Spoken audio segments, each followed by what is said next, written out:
Maria e Marta, elas criam em Jesus? Sim. Elas tinham fé em Jesus? Sim. Mas elas tinham uma fé parcial. Elas tinham uma fé que ainda limitava Jesus dentro do nosso tempo. Uma fé dentro de um limite temporal. Elas conheciam os milagres da cura, mas elas não acreditavam que isso podia se estender após a morte. Elas não esperavam que poderia haver uma intervenção do Mestre após a morte. Elas pensavam que já era tarde demais, que já tinha passado muito tempo, que não tinha mais o que ser feito. E aí eu vejo que muitas vezes isso acontece com a gente também. Muitas vezes nós olhamos para algumas situações que aconteceram na nossa vida, e a gente acha que não dá mais tempo. A gente acha que tudo já se perdeu, que não tem mais jeito. A gente ora por uma cura, mas de repente a gente recebe um diagnóstico, e a gente pensa, não tem mais jeito. Ah não, a ciência está dizendo que são poucos meses de vida. Ah, já tem uma metástase. Ah, o cérebro já está desorientado, já não há mais lucidez. A fratura foi na vértebra, na cervical, não tem mais possibilidade de haver movimento. A vida vegetativa, não tem mais jeito, não tem possibilidade de cura. Nós olhamos para alguns relacionamentos, nós olhamos para um relacionamento e pensamos, é o fim, acabou. Já foram faladas coisas tristes demais, as feridas já estão grandes demais. Olha, não tem mais jeito de cicatrizar. Nós já nos agredimos de todas as formas. Não tem mais jeito. Você olha para dentro da sua casa e às vezes é um filho que está perdido. Se envolveu com pessoas que não deveria se envolver. Se envolveu com drogas, prostituição. E você fala, eu fiz tudo que eu podia. Eu orientei no caminho certo. Mas ele fez as escolhas dele, não tem mais jeito. Acabou. As dívidas nos sufocam. Chega a ponto de você não conseguir mais ver uma saída. E você pensa, não tem mais jeito. Acabou, eu não consigo mais viver assim. Não tem mais alegria de viver. Isso é impagável. Eu não vou conseguir sair desse lugar onde eu me coloquei. Não tem mais jeito. Não tem mais jeito. O que está morto na sua vida? O que você pensa que já é tarde demais? O que não tem mais jeito para você? Ah, meus irmãos, a gente precisa parar de colocar Deus dentro da caixa das nossas limitações, e a gente precisa entender que Ele continua sendo o mesmo Deus que agia no passado, continua agindo hoje. Ele é o alfa, Ele é o ômega, Ele é o princípio, Ele é o fim. Todas as coisas começam nele e terminam nele. Se Ele não decretou o final ainda, mantenha a sua esperança, mantenha a sua fé. Ainda que você não esteja vendo, ainda que você não consiga sentir no seu coração, Ele está trabalhando ao seu favor. Ele está trabalhando ao seu favor. Mantenha a sua fé. Mantenha a sua fé. Uma fé além do tempo, meu irmão, começa quando todas as nossas soluções terminam. Fé além do tempo começa quando as nossas soluções terminam. O tempo de Deus é diferente do nosso. Eclesiastes capítulo 3, versículo 11 nos diz: tudo que Ele faz é no tempo apropriado. Tudo que Ele faz é no tempo apropriado. Deus não se atrasa. Deus nunca está atrasado. Ele não se atrasa. Deus age mesmo quando parece ser tarde demais. Tenha fé.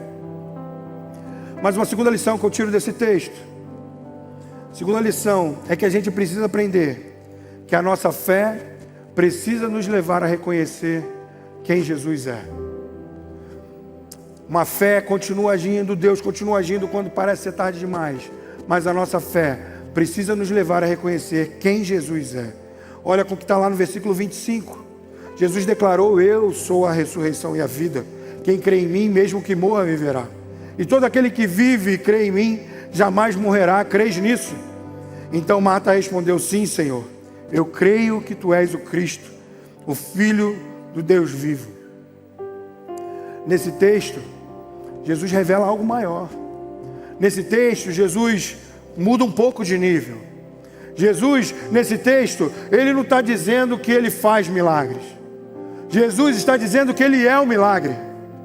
Jesus não está dizendo que Ele pode ressuscitar Lázaro e trazer Lázaro de volta à vida. Não, Jesus está dizendo que Ele é a ressurreição, que Ele é a vida. A verdadeira fé tem que reconhecer quem Jesus é. A verdadeira fé tem que fazer com que os nossos olhos estejam voltados para Ele, não apenas para o milagre. E na sequência a gente vê Marta declarando: Senhor, eu creio que Tu és o Cristo, o Filho do Deus vivo.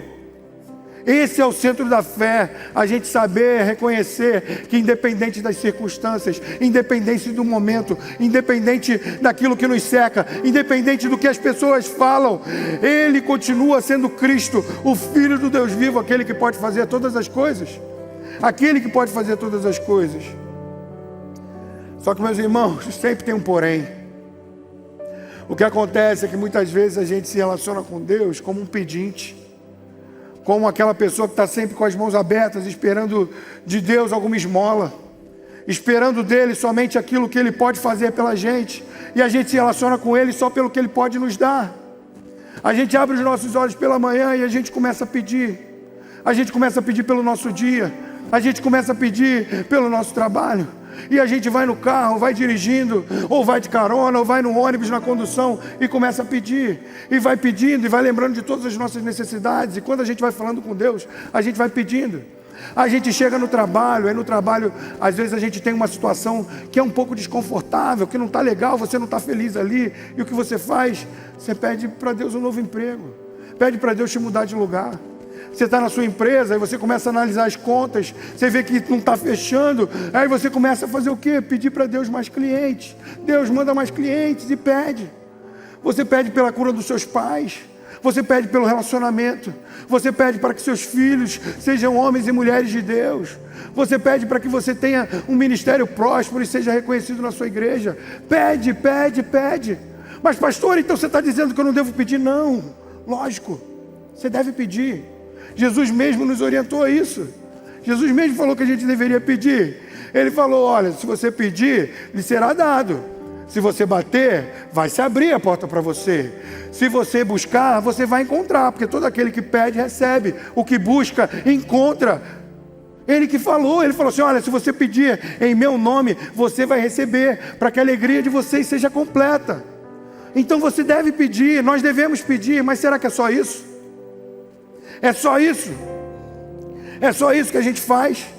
Será que o nosso relacionamento com Ele se limita a nós pedirmos as nossas necessidades, aquilo que está centrado em nós? Será que não sobra um tempo, um dia, para você agradecer por quem Ele é, para você simplesmente adorá-lo, por tudo que Ele já fez, por tudo que Ele faz, por quem Ele é na sua vida, por Ele ser Deus? Será que não sobra um tempo para você declarar: Senhor, eu creio que Tu és o Cristo, o Filho do Deus vivo? Será que é isso? Estamos tão concentrados concentrando os nossos esforços para as nossas necessidades, que a gente se esquece de quem Deus é.